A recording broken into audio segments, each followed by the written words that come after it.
Welcome back to Taking Funnel Hacking by Storm.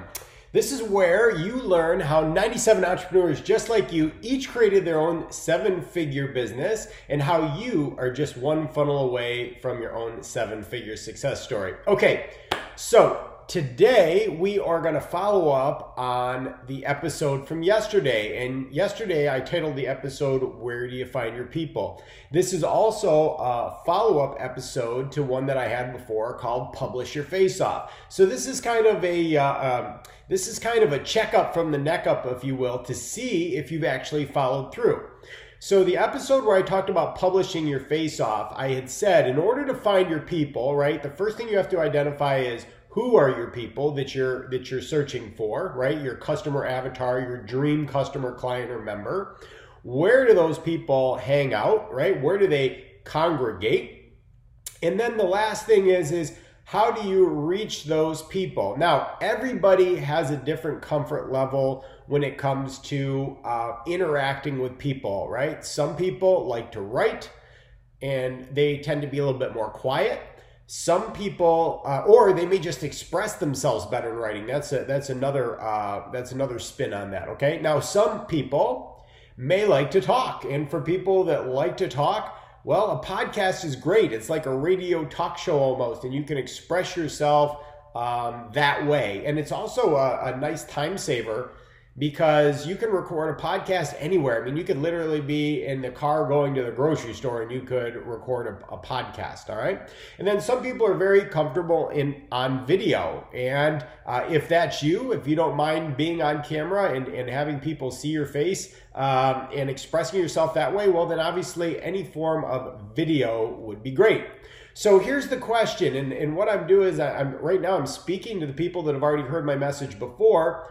Are you currently publishing your face off? Okay. Are you literally putting something out there every single day to stay in front of your audience and speak to your congregation?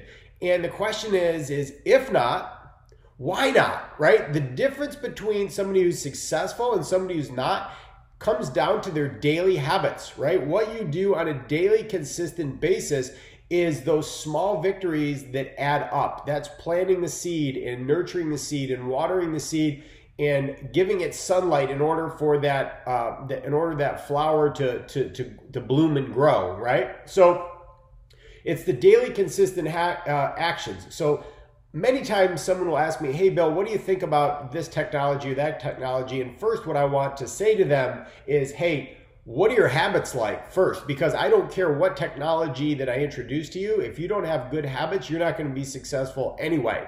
So we always have to come back to the fundamentals. We have to come back to the root. What are your daily consistent actions? Okay. So the question is are you publishing your face off every day? Whether it's with a blog or whether it's a podcast or whether it's a video, Facebook Live, YouTube, whatever it is. And if you're publishing every single day, are you telling your story? Are you getting people emotionally connected to who you are, right, as the attractive character? And then are you linking it back to what it is that you have to offer the world? What is that special thing? What's that special product or service that you have to offer the world? Are you bringing it full circle and bringing it back around? Okay, so if you're not currently doing that, if you heard my message before and you're not doing it, first thing we need to do is take a look at your habits, give yourself a kick in the butt and start doing it. If you did do it, congratulations, right? I have absolute confidence because you're an action taker, you're going to see the results that you're looking for, all right? Now, here's what I want to do with you. If you are already currently doing this, and I told you to focus on getting really good at one thing, well, here's the thing. It doesn't really take any more effort to put it out there in two places. So at this point, if you already established a habit, there really isn't any reason why you can't have your podcast also show up on YouTube. So let me give you a couple of behind the scenes on how I actually do this in order to get my message out there on multiple platforms. And why multiple platforms? Well, pretty simply, not everybody goes or congregates in the same way, right? Some people tend to like to read blogs, right? So people that like to read blogs might also tend to write blogs. Some people that like to listen to podcasts might like to make a podcast, but it doesn't mean that the podcast listener is necessarily somebody that's reading a blog. So to get your message out there, if you are in it to win it, you can expand out a little bit. And this is how I do it. Basically what I do is in the morning, I record a video, right? So if you're watching me on video, you're watching me as I'm recording this video. But at the same time, I use an app called Anchor, okay? So if you go on your phone, you can find the app. It's called Anchor, and this is for podcasting. And all I do is I set my phone down next to my computer, so as I'm speaking in video, right, as I'm speaking to the camera, the podcast is also being recorded. So now I've basically killed two birds with one stone. So after I'm done, I then take the video, I upload that to YouTube and publish that. In the description, I always put a link back to what it is that I do, right? Something back to BillStorm.com. Lately, I've been using BillStorm.com/subscribe because the more people that I have listened to my message, right? This is my congregation. This is who I'm speaking to, and I want those people connected. And then at the same time, I will publish to the podcast. Now, here's the cool thing about the podcast, about Anchor. What happens with Anchor is that I don't have to do any of the work to get it onto iTunes or to Google, Google Podcasts or to Stitcher or any of those other places where podcasts are available.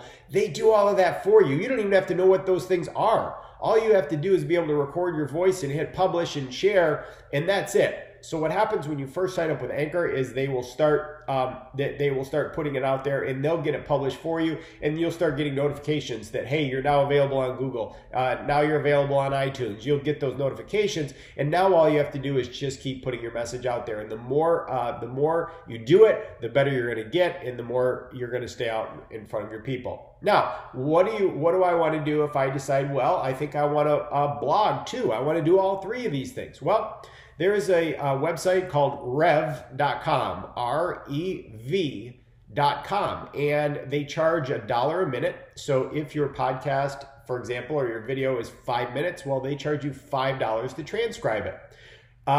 So over the course, if you're doing it every day, you'd be looking at $5 a day times 30 days. It'd be $150 for them to transcribe all of your stuff and, put that out there that way. Or, if you're not doing it every day, if you've just decided you're going to do a once a week podcast or a once a week video, well, you'd be looking at $5 times 4 weeks. That'd be only $20, right? That's worth it in order to get that out there. So now what happens is these things become your ads. These are the things that are more viral, things that people share. So if I take that message and I put it on YouTube and I put it on Facebook and then I publish my podcast, and now I take the written transcript and I put that out as a blog, and that links back to what it is that I do, you're basically now getting your message out there. And the people that have ears to hear what you have to say, that are attracted to you, right? Those will become your people. Those will become your congregation, and those people will eventually become customers of yours because they believe in you and they want to drink some of the same Kool-Aid that you're drinking, right? So that's basically the lesson for today. It's just a checkup from the neck up to make sure that you followed through and you're publishing your face off and you're getting yourself out in front of people. Now, what's going to happen if you don't do this?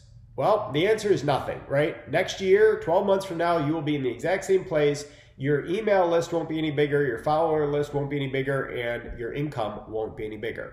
Now, what happens if you do this, right? Well, I'll tell you this. You will have more subscribers, you will have a bigger congregation, you'll have a bigger email list, and you'll make more income because of it, simply because you decided to follow through. Will it be $1 million more? I don't know. It depends on some of your other skill sets. But what I will tell you is that it'll definitely be more than if you had taken no action at all. So, like I always say, success is a choice, so choose wisely.